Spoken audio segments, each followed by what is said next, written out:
Hey everybody, I'm Doug Mark, and I'm here with 5 franchising questions. And my guest today is Faizun Kamal, who is the CEO of the Franchise Pros, and they're a strategic growth advisory company. And in addition to that, Faizun was named 100 most influential women in franchising. She's a best-selling author. The book is great. I've read it. I've got a question from it. It's called The Right Franchise for You. She's a keynote speaker, a Forbes coach, and she's made People Magazine's best dressed list for 5 years in a row. Just kidding on the last part, but you easily would. If we had a franchising best dressed, I think you would make it in a heartbeat. Anyways, Faizun, thank you so much for joining me. It's lovely to be here with you, my friend. Thank you. And you know what? I'm going to add that last sentence to my bio. Well, Faizun, thank you for coming on. You're a bit of a local to me in the DC area. I was hoping that you could just kind of get started by telling us, what is the Franchise Pros? Started this company about 8 years ago when I left corporate America. And I did not know what I wanted to do, but I was crystal clear that I wanted to be able to live life on my terms. That's all I need. I took that little piece of nugget that I had discovered about myself, and one thing led to another. And our company now actually does exactly that. We help our clients, both former corporate executives, as well as business owners looking to franchise their business, as well as young franchise brands, help all of these folks live life on their terms, however they define their terms. In reading your book, I've realized the value of having a support system when you're thinking about getting into the franchising world. Do you mind kind of telling us a little bit more, just kind of expanding upon how did you get into franchising? I had just gotten laid off from that job in corporate America. I truly had no idea, Doug, what my next was going to look like. It turned out to be almost a year-long sabbatical. I didn't realize that's what it was going to be, but it ended up turning into a whole year where I just really took the time to get very intentional about what would this next chapter look like. So work that would be personally meaningful, but professionally fulfilling at the same time. And all my life I had looked for that, and I had never been able to make the two come together. My husband, surprisingly enough, was the first one who said, babe, you've always been entrepreneurial. You had started a company a couple years ago. You've always had that streak in you. What if you bought a franchise? Okay. Went down that path a little bit, Doug. And in that process, discovered I am what you would call the true entrepreneur.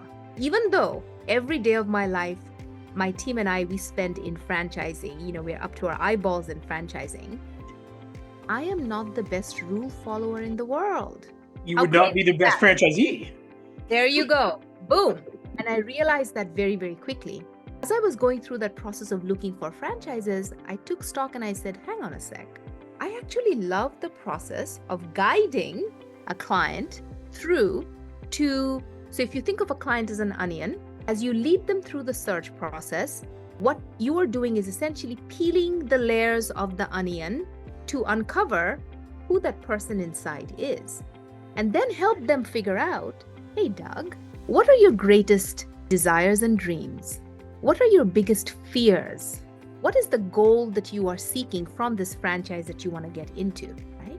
And helping people then traverse that journey in a way that is authentic to them, that honors what they're looking for, but at the same time, keeps them on point. Because it's very easy to say, well, I don't know anything about franchises. I'm going to take the next year and find the right one. This is a process that has a start, it has a middle, and it has an end. And so being able to do those two things, it's something you might have heard me say before. At our company, everything we do with love. I love that you do it with love. So that's so awesome.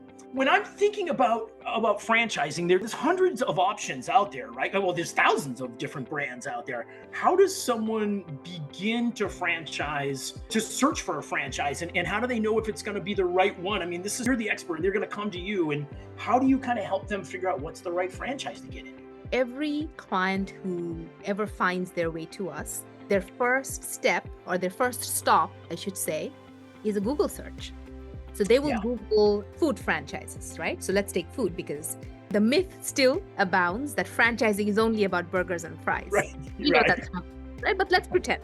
So people will start with a search on different types of franchises given what they think they're interested in. And by no means anyone listening to this podcast, this is not for you to come to the Franchise Pros. If you come to us, we will serve you with love, but find someone who can guide you through the process.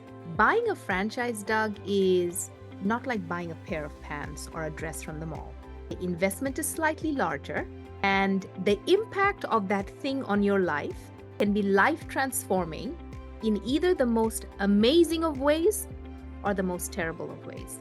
So, one of the words we use in the work we do with clients, it's a very tiny word, but the impact is absolutely life-changing, and that word is fit. Find the one franchise. Out of the almost 700 franchises that we have in inventory, we help find that one that is the right fit, the perfect fit for Doug. Because while there are hundreds and thousands of franchises out there, there's only one Doug. What makes him tick? What puts a spark in his eyes when he wakes up in the morning? What are those things that he would pay someone a lot of money than do those things himself? We want to know what those things are.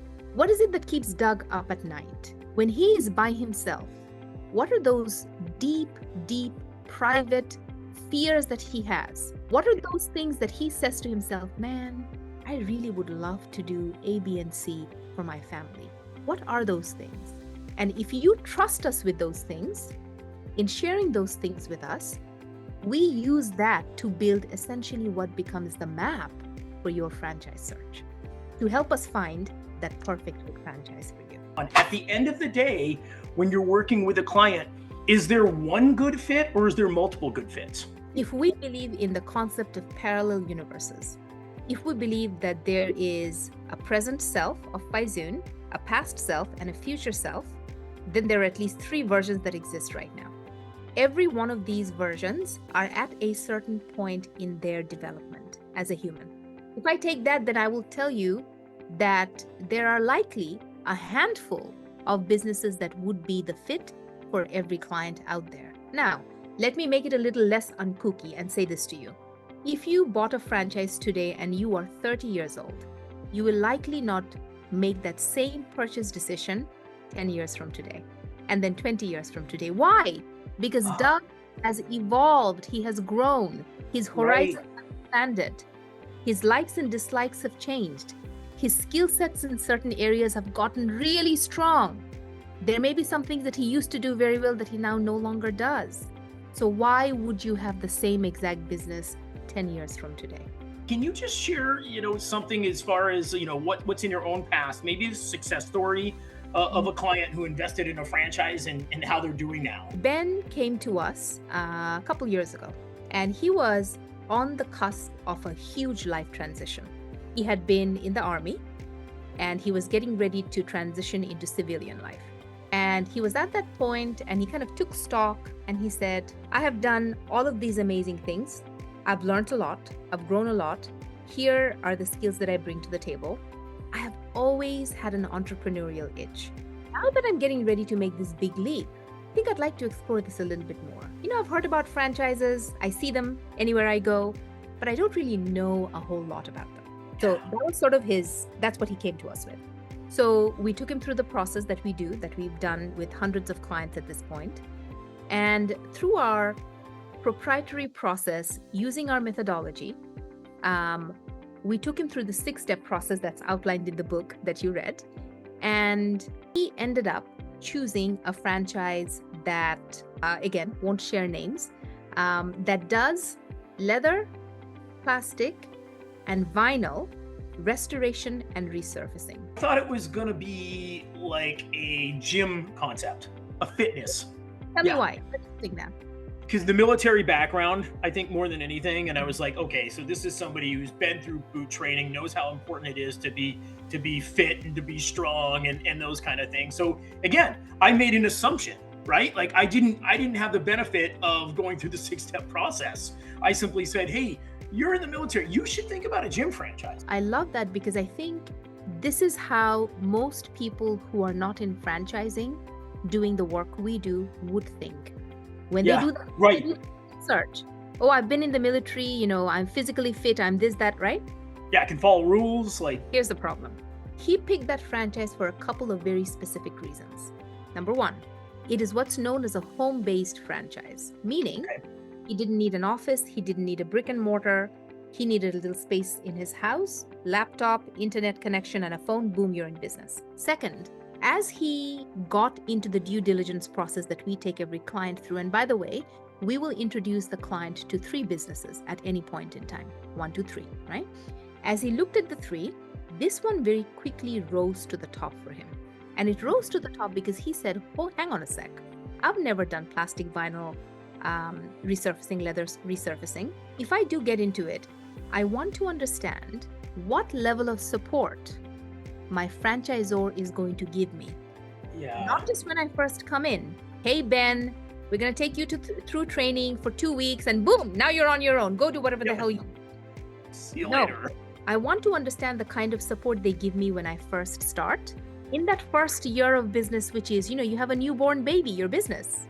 In that first 12 months of life, you have to nurture it in the best possible way. But very importantly, what kind of support would I get for the life of my contract with them, the 10 years we just referenced? As he did the due diligence, and so part of the process is we deep dive with the client every week to understand, every week, what were your calls like? What did you understand? What did you like? What did you not like? And every week as he talked to us, he would say, oh my gosh, I loved this. And they said they're going to do this. And when I get into training, here's what's going to happen. And after training a month later, here's what's going to happen. I think it speaks to the value of having somebody in your corner that understands the space and that really understands you and is looking for that right fit for you. Because here's a guy who was away from his family in the military, came back, and any other job was probably going to take him away from his family. But here you are checking in on him 3.5 years later, and it's 5 o'clock and he's sitting down at dinner with his family. How would an entrepreneur know if their business is franchisable? There are quite a few things that we look for when we do the due diligence with the business before we bring them on as a client.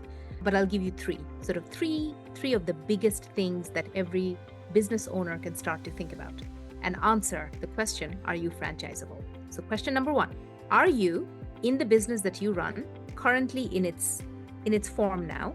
Are you profitable? If you are not making money, this is a non-starter. Yeah. The second thing I would say to you is, whatever product or service that you offer in your business, can you take that same product and service and plop it down and deliver it anywhere in the country? And then the third, this is more qualitative. Do you have a business? It can be retail, it can be brick and mortar, it can be home-based, it can be service, it can be product. But do you have a business where clients, customers, when they come into contact with you, they say to you, oh my God, Doug, do you guys have any other locations? Because, I'm visiting out of town. When you repeatedly have your clients and customers make that comment, are you anywhere else? That is the market telling you that there's a need. When you were talking about the guy who got into the plastics and leather, franchise, what he really cared about was how much support is coming from the brand, right? I realize what's going to be upfront when I go to your location. It's going to feel like, okay, somebody's opening a fire hose on you, right? You're absorbing as much as you possibly can. You're probably going to be lucky if you can absorb 10, 20% of that, right? But you come home from the fire hosing and you're like, oh, wow, that was a lot. Now I'm on my own. And that can't be the case, right? Like he would not have bought that brand if that was going to be the case. He had to know that there was going to be calls, that there was going to be coaches, that there was going to be training available to him, and not just to get started, but throughout, the lifetime of this agreement that he signed. And I love how important that was to him. And it speaks to what we believe in, that I always say that marketing gets people into the doors, but if you want them to come back, that comes from training. Right. What are the biggest mistakes business owners make when they try to franchise? In my time, I've seen quite a few. I will mention just 2. Business owners who think they can bootstrap their way through franchising. Franchising is the most incredible scaling strategy on the planet.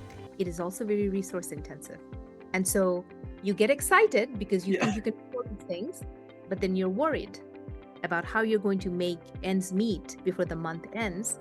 Your business may be ready, but you may not be ready in other ways to get started on that journey. The second biggest mistake that I have seen founders make, I have seen this more than I would like to see this. It's a terrible tragedy. So right now, today in your business, you are the founder, the CEO. And this is your role, and you do a bunch of different things in addition to being the founder and CEO. You then turn this business into a franchise. Now you're no longer this business. Now you're a national franchise brand. Also, as the CEO founder, your role has significantly shifted overnight. Now, you're going to start talking about the brand. You are now going out there speaking with and meeting with prospective franchisees to see if they're going to be a fit with your culture and system. Now you are starting to think about that business that is now a franchise in much more strategic terms. So the second biggest mistake when a founder is either unable or unwilling to go from being a founder to becoming the visionary of their franchise brand. The business they have been able to transform it into a franchise, Right. needed to happen here, never happened.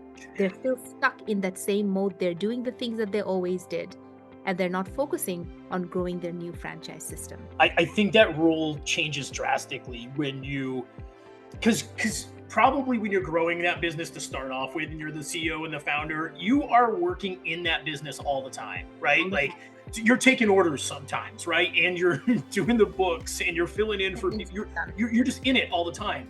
And when your role shifts that CEO, it has to be on it, not in it.